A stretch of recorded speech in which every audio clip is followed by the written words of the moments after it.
বিয়েতে মেয়ের বাড়িতে কিরকম অনুষ্ঠান করা যায় শরীয়ত সম্মত?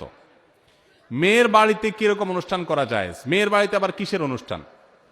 বিয়ে হবে, বিয়ের পরে একটা খাবারের অনুষ্ঠান সুন্নাত এবং শরিয়া সিদ্ধ, সেটার নাম ওয়ালিমা, এবং সেটা করবে ছেলে পাত্রপক্ষ।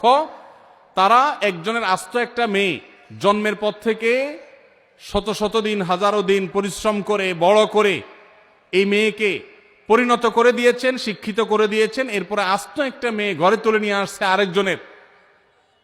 এই খুশিতে, নতুন বউ ঘরে আসছে, সেই খুশিতে সবাইকে খাওয়াবে, এটার নাম হলো ওয়ালিমা। আর মেয়ের বাড়িতে বর পক্ষের লোকজন দলে দলে যে দর কষাকষি করে, না আমাদের 500 লোক হবে, না তাহলে ভাই সাহেব 400 করেন, না হলে থাক আমরা মাঝামাঝি থাকি 450 করি, এই যে দর কষাকষি করে মেয়ের বাড়িতে দলে দলে যে খাওয়া হয়, যেটার নাম আমাদের সমাজে বর যাত্রী দেওয়া হয়েছে, সেটাকে আমি বলি বরযাত্রী। যারা বিয়ে করেন নাই, বাপের বেটা মায়ের বেটা হয়ে থাকলে নিয়ত করেন যে আমার বিয়েতে কোনো বরযাত্রী যাবে না। যেই বাপ মেয়েকে জন্ম দেওয়ার পর তাকে বড় করে তুলেছেন তিলে তিলে, আপনার তো বিয়ের পর শ্বশুর মশাইয়ের সামনে বসে দোজানো হয়ে বলা দরকার যে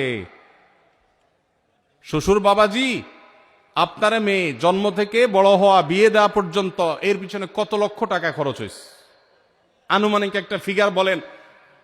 আমি গরিবের ভূত, একসাথে না হইলেও কিস্তিতে হলেও দিয়া শেষ করার চেষ্টা করব, এটা বলা উচিত শ্বশুররে। সেটা না করে উল্টা ছোট লোকের মতো 200-300 লোক নিয়ে তার বাসায় গিয়ে খান, লজ্জা হয় না? বেচারা মেয়ে জন্ম দিয়ে কি ভুল করেছে?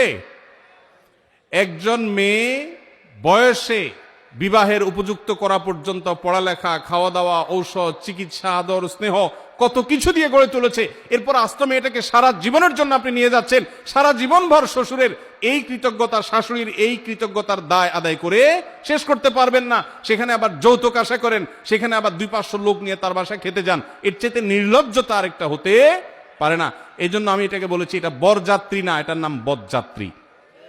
এই কুসংস্কার এবং অপসংস্কৃতি আমাদের সমাজ থেকে দূর করতে হবে। ছেলে পক্ষ খাওয়াবে, মেয়ে পক্ষ না। হ্যাঁ, মেয়ের বাবাকে আল্লাহ অঢেল দিয়েছেন, তিনি খুশি হয়ে সবাইকে খাওয়াচ্ছেন, ভিন্ন কথা। কিন্তু শর্ত দিয়ে, দাবি করে তার কাছ থেকে দর কষাকষি করে আদায় করলে সেটা অবশ্যই জুলুম হবে, এটা পরিহার করতে হবে।